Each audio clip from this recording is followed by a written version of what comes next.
சுற்றுப்பயணத்தை பிரேக் பண்ணி இன்றைக்கி ஒரு நாள் வந்திருக்கேன். அது என்னென்னா, ஆளுமை மிக்க பெண் அரசியல்வாதி அப்படின்னு பெண்களுக்கான ஒரு விருது வழங்கும் விழா. அவதார் அப்படின்ற ஒரு கம்பெனியும் சக்தி மசாலாவும் இணைந்து வழங்கினாங்க. லேடி ஆண்டாள் ஸ்கூலில் அந்த நிகழ்ச்சி நேற்று நடந்தது. அந்த விழாவில் நாங்கள் பங்கேற்றோம்.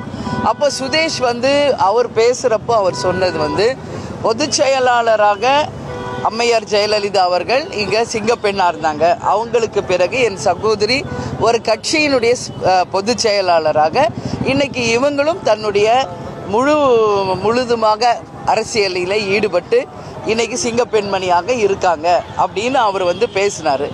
இது இன்னைக்கு எங்களுடைய வாட்ஸ்அப் குரூப்பில் யாரோ எங்கள் 2 ஜெயலலிதா அம்மாவையும் என்னையும் சேர்த்து ஒரு புகைப்படத்தை வெளியிட்டிருக்காங்க. அதை எடுத்து சுதீஷ் தன்னுடைய ஃபேஸ்புக் பேஜில் போட்டிருக்காரு. இது இன்றைக்கி வைரலாக இருக்குது. என்ன கேட்டால் நான் ஒரே ஒரு பதில் உங்களுக்கு சொல்கிறேங்க. நான் ஏற்கனவே சொன்னது மாதிரி ஒரு சூரியன் ஒரு சந்திரன் தான். அது மாதிரி ஒரு எம்ஜிஆர், ஒரு ஜெயலலிதா, ஒரு கலைஞர், ஒரு கேப்டன் தான். அவர்கள் இடத்தை இன்னொருவர் யாரும் நிரப்ப முடியாது. அதே மாதிரி ஒரு பிரேமலதா விஜயகாந்த் தான். ஏன் இடத்தை யாரும் நிரப்ப முடியாது.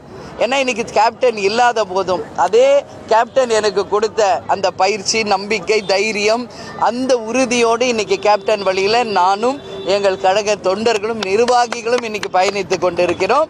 எனவே இங்கே ஒருத்தருக்கு பதில் இன்னொருத்தர் யாரும் வர முடியாது. அதனால் ஜெயலலிதா அம்மையார் இரும்பு பெண்மணி. அவங்க சாதனை செய்தவர்கள், முதல்வராக இருந்தவர்கள், எத்தனையோ சவால்களை சந்தித்தவர்கள். அது மட்டும் இல்லை, என்னிடம் ஒரு முறை நான் கட்சி ஆஃபீஸில் இருக்கிறப்போ ப்ரெஸ் மீட்டில் கேட்டாங்க, அரசியலில் நீங்கள் யாரை ரோல் மாடலாக எடுத்துக்கொள்கிறீர்கள் என்று. அப்போ நான் தெளிவாக சொன்னேன், நம்ம தமிழ்நாட்டிலேயே இருக்கின்ற ஒரு ஆளுமை முதல்வராக பல சவால்களை சந்தித்து இன்னைக்கு இரும்பு பெண்மணியாக ஒரு லயன் லேடியாக இருக்கின்ற அம்மையார் ஜெயலலிதா அவர்கள் தான் என்னுடைய அரசியல் ரோல் மாடல் என்பதை நான் ஏற்கனவே பதிவு செய்திருக்கிறேன். அதனால் இன்றைக்கி அது சோஷியல் மீடியாவில் வைரலாக போயிட்டுருக்கேக்காண்டி வேறு ஒன்றுமே இதில் கிடையாது. அது மட்டும் இல்லை, நீங்கள் கேட்கலாம், ஏன் நீங்கள் மட்டும் கேப்டன் படத்தை யாரும் யூஸ் பண்ணக்கூடாது, நீங்கள் எப்படி ஜெயலலிதா அவர்களுடைய படத்தை யூஸ் பண்ணலாம் நீங்கள் கேட்கலாம்.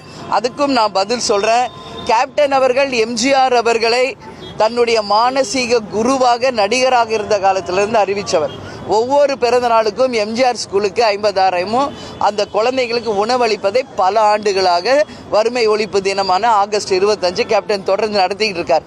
அவர் எல்லா பேட்டிகளையும் சொல்வார், என்னுடைய மானசீக குரு எம்ஜிஆர் தான். இன்றளவு நம்ம தலைமை அலுவலகத்தில் எம்ஜிஆர் சிலை இருக்குது, புகைப்படம் இருக்கிறது. அந்த மாதிரி கேப்டன் தான் எங்களுடைய அரசியலில் மானசீக குரு, எங்களுக்கு கேப்டன் தான் அப்படின்னு சொல்லட்டும். சொல்கிறவங்க கேப்டன் படத்தை பயன்படுத்திக்கலாம். எங்குமே பயன்படுத்த மாட்டாங்க. ஆனால் அவங்க வால் போஸ்டர்லேயும் அவங்க சோஷியல் மீடியாலையும் மட்டும் பயன்படுத்துவதை தான் நாங்கள் அந்த மாதிரி பயன்படுத்தக்கூடாதுன்னு சொல்கிறோம்.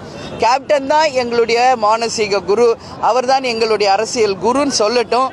அவர்களுக்கு தேமுதிகவே நிச்சயமாக அனுமதி வழங்குவோம். ஆமாம்.